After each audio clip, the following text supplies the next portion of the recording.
Kenneth Okonkwo don Casablanca everywhere again. Oh. Yeah. And when some Nigerians they fearless, they know they fear anybody. When they mount the mic like this to talk, they know they waste time. They go tell you what they want tell you. Who goes? They will tell you what they want to tell you, and nothing will happen. Kenneth Okonkwo don Casablanca everywhere. Hey! See these two people where they your screen. He call one good, call the other one carrot. He said, how can you compare good to carrot? Hey, between the two of them, one na carrot, one na good. I don't want to call them so. They don't listen to me talk. Now I go watch the video by myself. He finish everywhere. And the passion where this guy they use the talk. Anytime we want to talk about Nigeria, you go no say this one is passionate to see a country that we work. Yes. So passion where they cook with too much. In passion is too much. He say one of these two people, one na carrot, one na good. And he can't explain now why one na carrot, why the other one na good. Why we are where we are. Now why I say I not go talk too much for this presentation, because only waiting Kenneth Okonkwo talk is enough for you to reflect on what they happen inside this. You don't need explanation. So make I allow you to enjoy waiting Kenneth talk. Watch him to the end. Comment section, come tell me say, wait him talk. Not lie. But come tell me who be the carrot, who be the good. Fellow Nigerians, I'm gonna give you Kenneth Okonkwo. Watch. You think Peter Obi is better than what we are having today? An inspiring leader. There are those who believe that Peter Obi does not even measure up. He was there in Anambra State. Those who will say you cannot compare Anambra and Lagos State, if that is the indice. Good. You can compare the policies. You can compare the environment. When Peter Obi came into Anambra State, Anambra was coming last in education. The governor of Anambra State, the former governor, Chinwoke Mbadunuju, was the only governor that PDP did not allow to return for the second time. Only. So you can imagine the level of debt that Anambra State was suffering. People were massacred on the street, including the chairman of MBA. Security was terrible. Infrastructure was comatose. Education was appalling. Peter Obi came in, turned the whole situation. Within 2 years, 3 years, Anambra was coming first. The medical facilities, golden. Infrastructure, superb. He changed it from consumption to production. That even some of his opponents that don't know what they say, they're accusing him that he invested Anambra State money in some companies that are yielding something for Anambra State today. He met nothing in Anambra State. He saved so much that the subsequent governor used part of it to build an international airport, by his own confession. You don't compare gold with carrots. Is that what you would say between Peter Obi and Bola Tinubu? That those who say Anambra does not measure up. You can't measure Anambra and Lagos State by every standard. You know, when you want to judge a man, you judge him by his antecedents. You know what happened in Lagos? A Miloko philosophy, meritocracy. Have you ever seen Peter Obi receive any land in Anambra State? They rejected every land, including the one he's entitled to. Go to Lagos State. You know better than myself.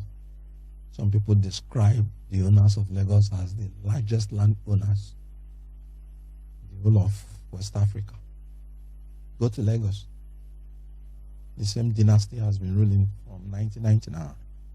Wife, senator, daughter, Yagbegbe, son. Even as the leader of Nigeria, the same pattern.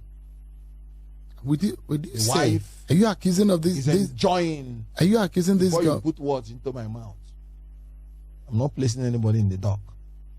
Nobody is an accused. I mean, you're making allegations of nepotism. That's It's what not you. allegations. The facts are there. That this government is nepotistic.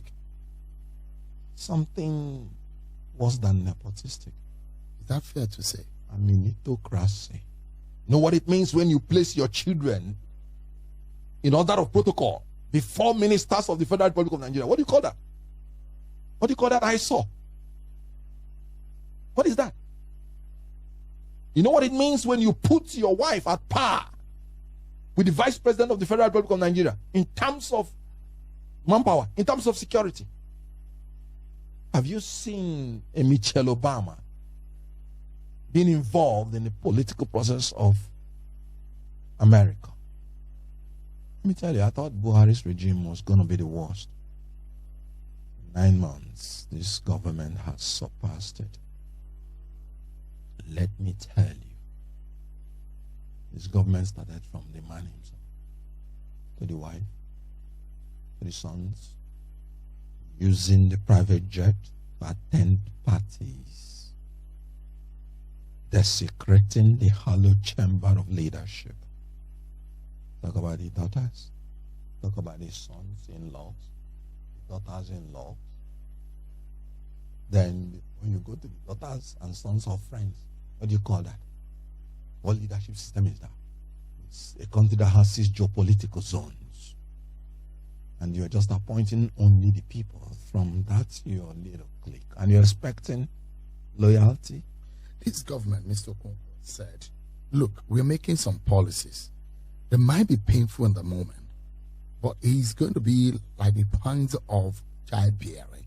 In the end, it's going to be some joy. Are you hopeful of the possibility that this process is just momentary? At the end of the day, there's light at the end of the tunnel in all of these policies that this government is putting in place. Your wife is pregnant,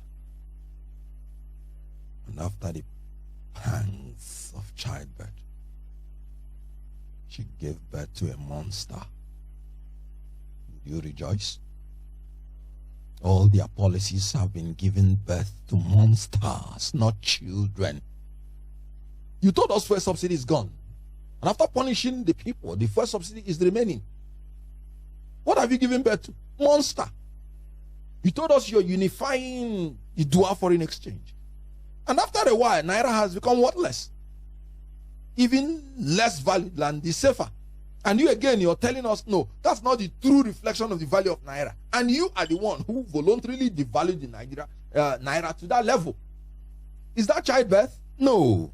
That is a monster. You told us that you're imposing sanctions on Niger Republic so that they would go back to democracy. Have they gone to democracy? You lifted the sanction. What have you achieved? You punished the 8 states of the north from Kebbi to Sokoto, to Zamfara, to Jigawa, to Katsina, to Yobe, to Borno. You brought all of them, punished them immensely. And after 8 months without achieving anything, is that childbirth? No. Childbirth is that you gave birth to something new. When thesis and antithesis meet, they give birth to synthesis. That is something new. Childbirth. Not when you finish punishing the people and you go back to a situation that is worse than they were when you started the policy. That is monster. So this government, sorry, the pangs of childbirth have been a punishment. You're telling people to be patient. And you're wearing a watch worth of millions while you're telling people to be patient. Is that childbirth? You're telling people to be patient. You say you want to, implement or sign a report. And you have 48 ministers. Even Murtala Mohammed, when he became head of state, and the first thing he did was to purge himself. To say, look, this is not right. I will start with myself. If you want to implement such things like Orosanya, start with yourself. Orosanya is about cutting the cost of governance. So where is the childbirth in this? No, it's not childbirth. It is monster. I can tell you, with all the pains in a woman, if she gives birth and she discovers she has given birth to a monster, she herself will run away. Nigerians are running away from these so-called policies because they are simply punishing the people for nothing.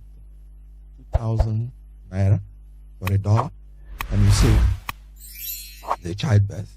No, it's a monster.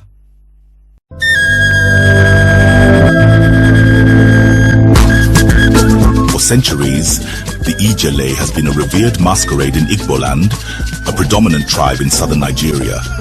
The Ijele is a grand spectacle that commands respect, awe, and celebration. Today, Innocent Vehicles brings you the Ijele in a new form. A majestic, robust, and monolithic pickup truck designed to leave an indelible mark in the annals of automotive history.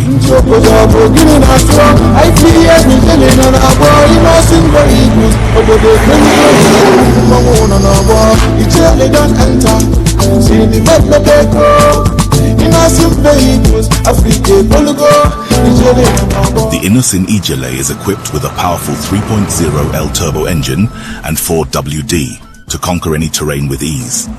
Make way for the Innocent Ijele, Innocent Vehicle, the pride of African roads.